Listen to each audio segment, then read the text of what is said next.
Tapi ketika kita main game seperti ini, anak-anak jadi terinspirasi, pengen untuk, oh ternyata bisnis enak ya, oh ternyata investasi itu enak, oh ternyata properti, ya itu yang paling penting, enak juga.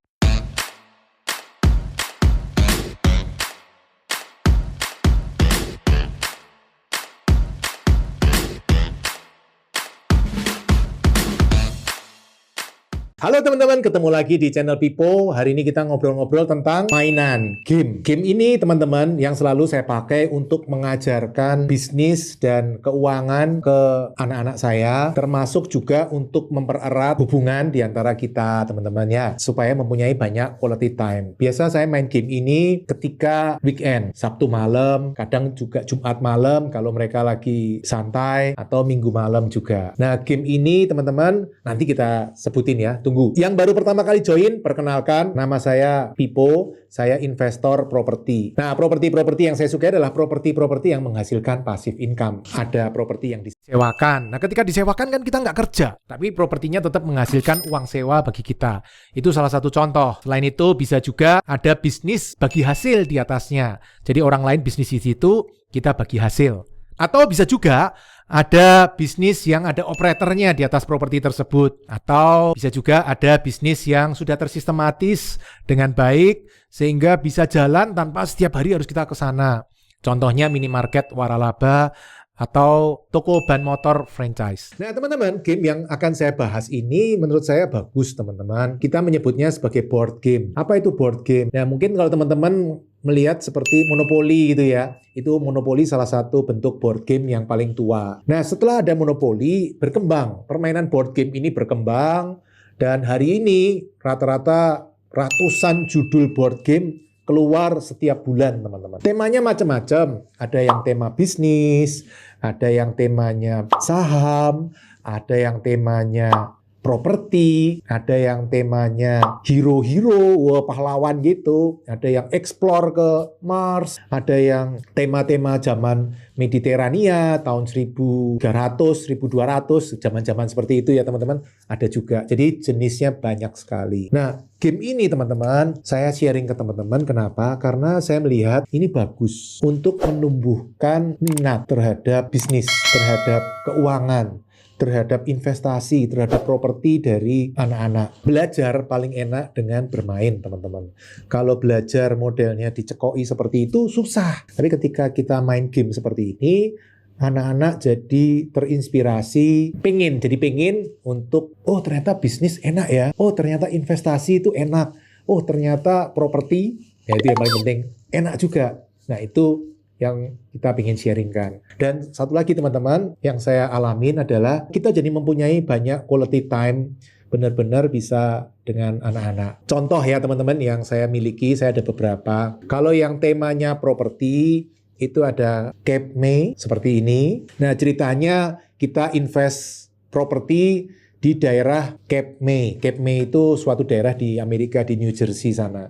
Nah, di pinggir pantai. Jadi kita bisa beli rumah, terus nanti rumahnya kita upgrade dengan model Victorian. Kemudian kadang juga terjadi kebakaran sehingga nggak bisa invest di situ. Atau kita bikin toko di situ. Jadi tidak rumah, bisa toko. Setiap daerah ada harganya sendiri-sendiri. Ada yang murah, yang di daerah atas. Yang paling mahal, yang di daerah dekat pantai. Itu nilainya lebih mahal. Jadi kita bisa mengajarkan ke anak-anak bahwa investasi properti ya lokasi menentukan. Ada yang murah, income-nya juga murah. Ada yang mahal, ya return-nya juga bagus juga. Nah itu contoh Cape May. Ada juga contoh yang lain estate yang kemarin Sabtu baru kita main. Kalau estate ini lebih ke arah saling godain teman-teman karena kita ceritanya jadi developer bangunan gitu kan ya, bangun high rise. Nah, tapi kita juga godain supaya yang lain nggak bisa selesai. Caranya gimana? Supaya punya kita selesai, punya mereka nggak selesai. Itu bisa saling akuisisi. Oh, kalau kamu bangun paling bawah, tapi di atasnya ada bangunan saya, ya berarti bangunan yang di bawah diakuisisi oleh yang pemilik di atasnya. Nah, itu contohnya. Selain itu untuk yang properti ada lagi Big City, ada lagi Suburbia, ada lagi Obsession, dan yang paling terkenal apa teman-teman?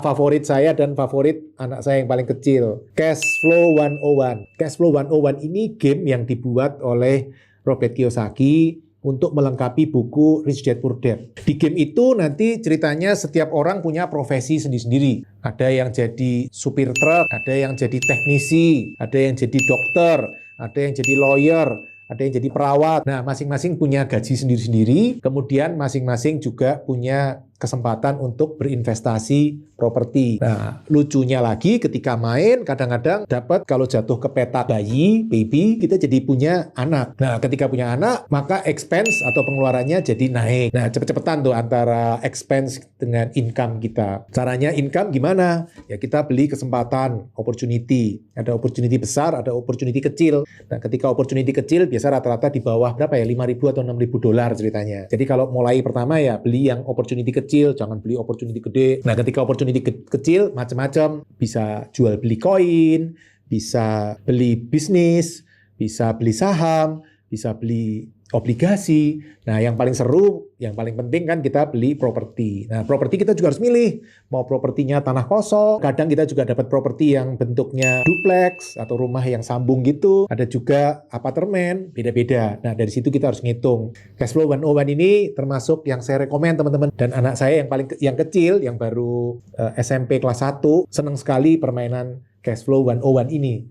Karena di situ dia bisa belajar banyak bagaimana caranya berinvestasi properti. Selain tema properti, teman-teman juga ada board game yang temanya bisnis. Jadi itu bagus untuk mengajarkan ke anak-anak atau mengajak anak-anak masuk ke dunia bisnis. Kalau dulu waktu saya kecil, ya saya diajak ke toko sama orang tua saya. Tapi hari ini kan saya nggak mungkin ngajak anak saya ke kantor gitu. Kayaknya belum ya kan, nggak cocok. Kantor kan cuma tulisan-tulisan doang, nggak ada barang-barangnya. Nah, saya melihat board game ini cocok. Ada board game yang judulnya Smartphone. Itu ceritanya kita masing-masing jadi produksi punya pabrik smartphone. Ada yang pusatnya di India, ada yang pusatnya di Amerika, di Kanada, di negara-negara lain, ada yang di Rusia, ada yang di China, ada yang di Australia. Nah, itu saling berkompetisi. Kita menentukan harganya. Yang harga murah boleh jualan dulu. Yang harganya mahal, jualannya nanti. Ya di market kan seperti itu kan ya. Kalau yang jualan murah dia bisa ngisi market dulu, tapi profitnya kecil. Nah sementara yang marginnya gede nanti dulu jualannya, tapi dia sekali jualan marketnya profitnya gede. Tapi selain harga juga ditentukan yang lain. Contohnya teknologinya. Nanti kita bisa riset apakah kita mau ngejar paten atau cuma ngikutin aja. Kalau dapat paten skornya nambah.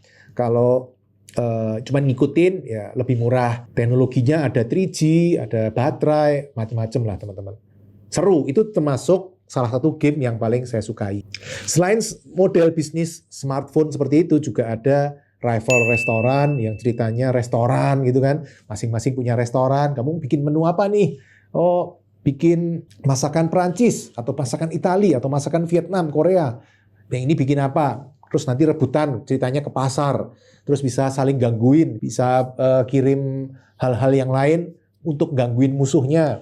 Itu juga salah satu game yang seru, rival restoran. Game lain contohnya Dinosaurs World, ceritanya kita punya Jurassic Park. Nah, jadi kita bikin Jurassic Park, nanti tempat restorannya mau taruh di mana, security-nya taruh di mana. Kemudian apakah kita mau fokus ke riset untuk bikin dinosaurus atau nanti dulu risetnya, yang penting security-nya. Karena kalau ketika kita punya dinosaurus tapi security-nya rendah, maka akan dapat minus poinnya. Nah, itu seru juga itu Dinosaurs World. Nah, teman-teman, untuk yang pengen coba board game, kan pada sering nanya ke saya, Pak, belinya di mana? Teman-teman beli aja di Tokopedia atau di toko online banyak. Cuman saran saya, teman-teman, kalau teman-teman mau cek, teman-teman cek dulu di website atau aplikasi namanya Board Game Geek.